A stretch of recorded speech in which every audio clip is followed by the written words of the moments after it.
Good day everyone, I'm Sandara Jean Campos.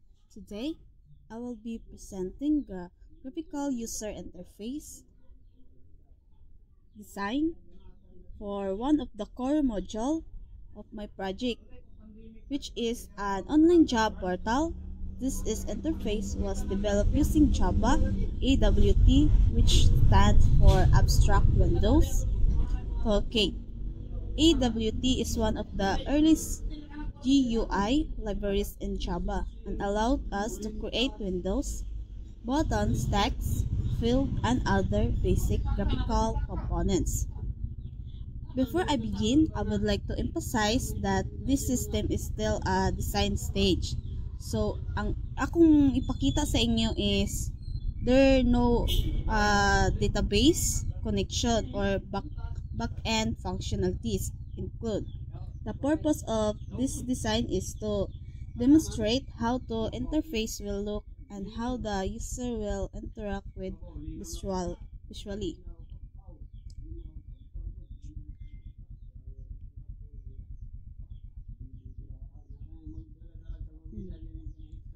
The very first thing I created in my program was the main frame. Serves as the container for all the other components of the interface. I give this frame the title is Online Job Portal, and I used a border layout for the arrangement of elements. This layout allows me to divide the windows into 5 main areas: north, south, east, west, and center.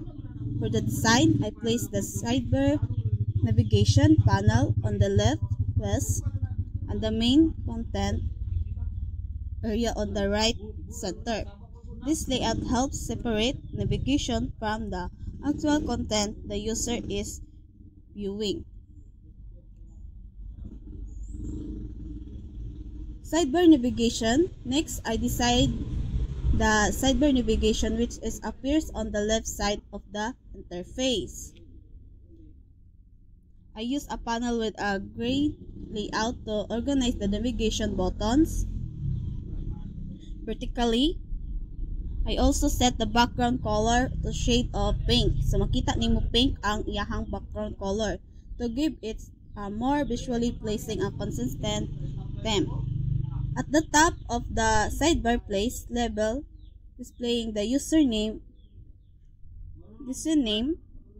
This case, the username is Sandara. Makita nimo is na ang username Sandara. Stand in bold font for emphasize. Below the name user, I place the main navigation button. So makita nimo ang resume nga button where user can go upload or manage their resume. And all jobs buttons, which is the current module being displayed.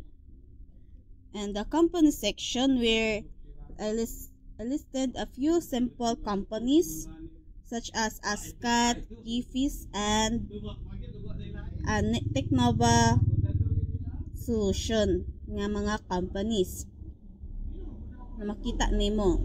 Adin niya ang mga companies na mga makita. Then finally, at the bottom of added, I added logout button. So makita nimo ang logout button diri. The idea of this sidebar is to give user quick and easy access to the major parts of the job portal, similar to a dashboard navigation menu. So, ang job listening on the right side, we have a main content.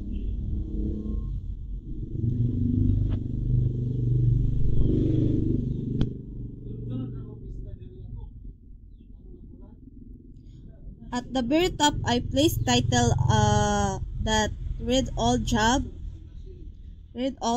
style in bold font of center. This indicates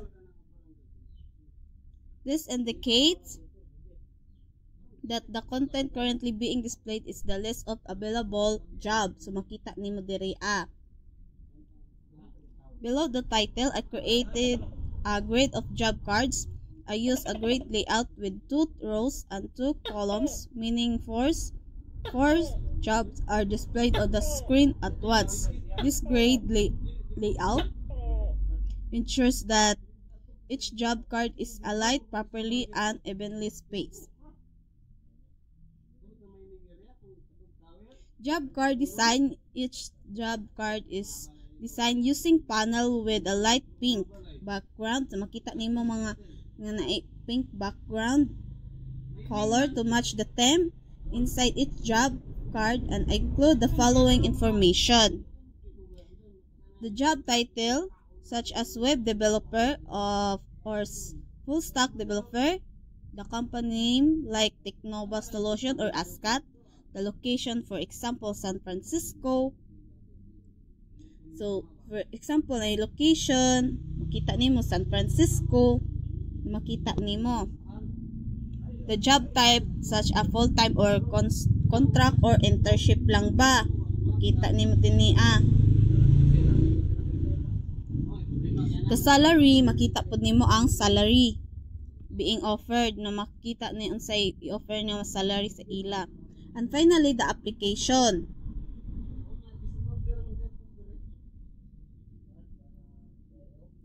Application deadline. So makita pud nimo ang application deadline.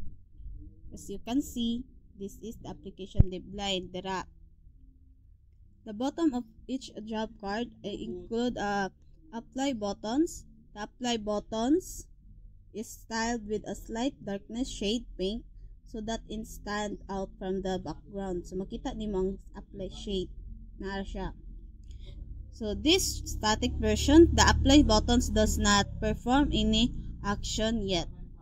But in the full system implementation, this button will allow applicants to apply directly to a selected job. So, I would like to explain some of the design choice I made from the GUI. I use border layout for the main frame, the gray layout for the button. Both gray out for both the sidebar and job cards. This layout ensures the components are neatly organized alike. The color, selected shade of pink, so for the sidebar and job cards to give the system a more modern and visual applying look instead of difficult gray color of AWT components. So front style importance label like the username and page title are displayed in bold font to highlight them. The rest of the job details use a plain Arial font for readability. Each job card follows that same structure so that user can quickly scan and compare job information without confuse. Overall, this design decision will made to keep the interface user friendly and clean and visually consistent. Since this project is implemented in Java AWT, there are some implementation compared to modern GUI framework. For example, AWT is a components are quite basic, so we cannot achieve the same level of styling, animation, or responsiveness as a modern web frameworks like React. Alignment can sometimes be tricked with using layouts like grid layout or border layout, and it's required some trials and error to make the design look neat. Additionally, at this state, there is no functionality. The buttons are present for demonstration only, but they do not yet connect to back-end logic or a database.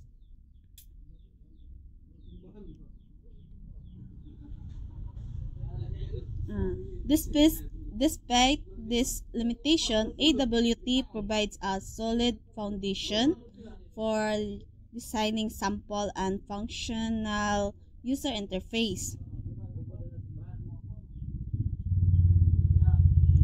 So, In conclusion, this GUI design represents all jobs module of the online job portal.